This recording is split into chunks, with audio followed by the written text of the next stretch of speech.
بسم اللہ الرحمن الرحیم۔ آج 13 جولائی کو وفاقی کابینہ کا اجلاس ہے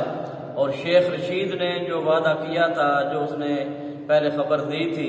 کہ تحریک لبیک پاکستان کو کالعدم قرار دیا جائے گا، اور پہلے وہ دے بھی چکے ہیں، اور اس پر چونکہ تحریک لبیک پاکستان نے اپیل کی تھی کہ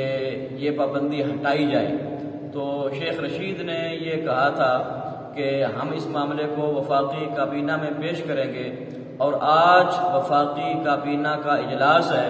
اور اس میں یقینی طور پہ کچھ لوگ یہ ضرور چاہیں گے کہ یہ فیصلہ جو ہے تحریک لبیک کے خلاف آئے، لیکن یہ بات یاد رکھیں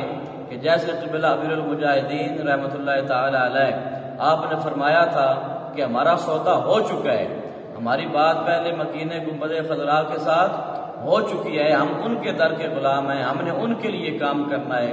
چاہے نام جو بھی ہو، چاہے پلیٹ فارم جو بھی ہو، چاہے جو بھی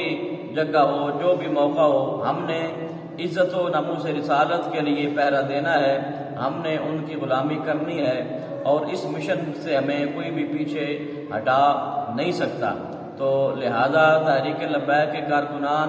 پرامن رہیں، انتظار رکھیں، انشاءاللہ فیصلہ جو بھی ہو،